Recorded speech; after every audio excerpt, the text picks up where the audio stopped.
बिस्मिल्लाहिर्रहमानिर्रहीम। अस्सलाम वालेकुम फ्रेंड्स, आई होप आप सब ठीक हैं। Welcome back to my channel. हल्की हल्की सी गर्मी स्टार्ट हो गई है, वेदर चेंज हो रहा है और हल्की हल्की सी गर्मी के साथ प्यारी प्यारी सी भिंडी भी मार्केट में आ जाती है। और जिन लोगों को भिंडियाँ पसंद है उनको लाजमी तौर पे भिंडी गोश्त भी पसंद होगा, क्योंकि भिंडी गोश्त इंतहाई टेस्टी बनता है, बहुत ज़्यादा टेस्टी और मज़ेदार होता है। और आज मैं आपके साथ मटन भिंडी गोश्त की इंतहाई टेस्टी और मज़ेदार सी रेसिपी शेयर करूँगी।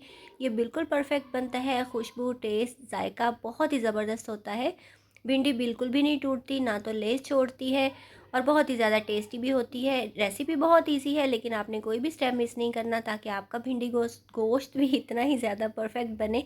तो चलिए स्टार्ट कर लेते हैं। उससे पहले आप जल्दी से मेरे चैनल को सब्सक्राइब कर लें।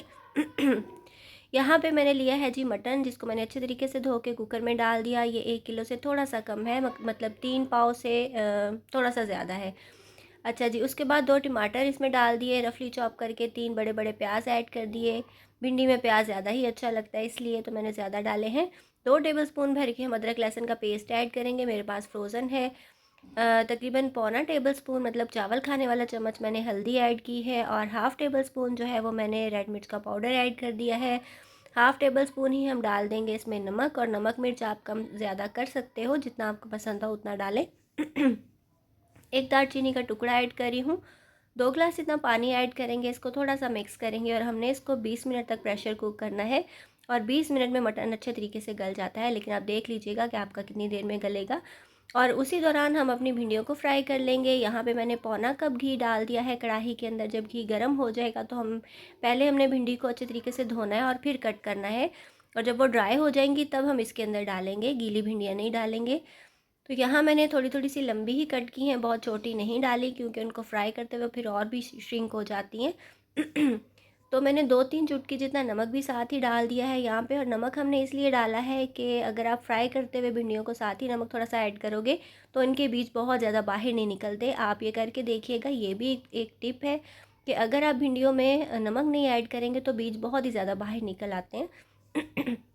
सॉरी, मेरा गला कुछ ख़राब है, तो इसलिए ज़रा मुश्किल हो रही है बोलने में। तो जैसे जैसे आप भिंडियों को फ्राई करोगे तो इसका कलर बहुत ही ज़्यादा ब्राइट और लाइट होता जाएगा और बहुत ही फ्रेश लगेगा देखने में और बहुत ही प्यारी लगती हैं। तो इनको हमने मीडियम फ्लेम पे फ्राई करना है, बहुत ज़्यादा डार्क आपका फ्लेम ना हो, बहुत ज़्यादा कम भी ना हो।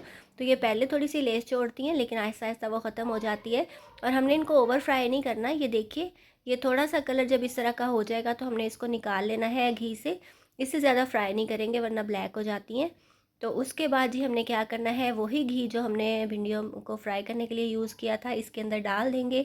और इस घी को बिल्कुल भी वेस्ट नहीं करेंगे, इसलिए आपने भिंडियों को जो है वो साथ ही फ्राई कर लेना है ताकि वो घी हम यूज़ कर सकें।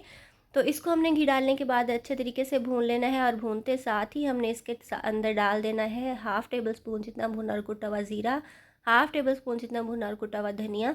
और मैं हर वीडियो में बताती हूँ मीट की डिशेज़ में कि जब भी आप ज़ीरा और धनिया इसके साथ भूनते हुए डालते हो तो उसकी खुशबू और टेस्ट फ्लेवर ज़्यादा अच्छा होता है। तो आपने इसको अच्छे तरीके से भून लेना है जब तक कि घी अलग हो जाए, आपके मसाले का कलर अच्छा सा रेड हो जाए और स्मूथ ये पेस्ट बन जाए। इस तरह से आपने इसको भूनना है। तो अच्छे तरीके से भुनाई कीजिएगा। ये देखिए माशाल्लाह बहुत ही ज़बरदस्त तरीके से हमारे गोश्त की भुनाई हो रही है। भुनाई जब आप नहीं करोगे तो प्याज और टमाटर मोटे मोटे रहेंगे और टेस्ट भी मीठा रहेगा मसाले का। तो इसलिए भुनाई आपने बहुत ही अच्छे तरीके से करनी है। जब भुनाई कंप्लीट हो जाएगी तो हम अपनी फ्राई की हुई भिंडियाँ ऐड कर देंगे। और भिंडियों का कलर बहुत ही ब्राइट था, लेकिन मुझे समझ नहीं आती, कभी कैमरे में डार्क चीज़ लाइट नज़र आने लग जाती है और लाइट चीज़ डार्क नज़र आने लग जाती है। अच्छा, आपने भिंडियाँ डालने के बाद इसको बहुत ज़्यादा हिलाना झुलाना नहीं है, बहुत ही प्यार से, बहुत एहतियात से, आराम से आपने इसको हल्के हाथ से मिक्स कर देना है ताकि ये टूटे नहीं, क्योंकि ये डेलिकेट हैं काफ़ी। तो थोड़ा सा पानी का छींटा जिसको कहते हैं मैंने वो लगाया, 2-3 टेबलस्पून जितना, इससे ज़्यादा नहीं।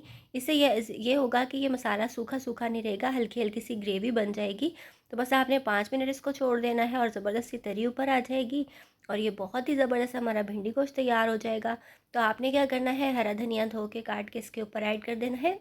कुछ हम जो है वो डिश पे डालने के लिए भी रख लेंगे। तो ये धनिया डाल देंगे, उसके बाद इसके ऊपर गरम मसाला डाल देंगे तकरीबन हाफ़ टेबल स्पून जितना। और गरम मसाला डालेंगे, थोड़ा सा मिक्स करेंगे और इसको हम डिश आउट करेंगे। और डिश आउट करने के बाद आपको इसकी फ़ाइनल लुक भी दिखाऊंगी। और आपको मेरे चैनल पे हर तरह की रेसिपीज़ मिलेंगी। करेले गोश्त है, दाल गोश्त है, चना गोश्त है, इसके अलावा मेरे ख्याल में शलजम गोश्त भी है, और जो जो गोश्त के साथ सब्जियां होती हैं सभी की वीडियोस मैं अपलोड कर चुकी हूँ, आप लाजमी देखिएगा। बस आपने रेसिपी लिखनी है, सामने मेरे चैनल का नाम लिखना है, तो आपको इंशाल्लाह हर तरह की रेसिपीज़ मिल जाएंगी। ज़रूर देखिएगा, बनाइएगा। और आपको देखने में माशाल्लाह पता चल रहा होगा कि ये भिंडी गोश्त कितना ज़्यादा टेस्टी बना है। बहुत ही ज़्यादा मज़े का बनता है, तरी बिल्कुल परफेक्ट है।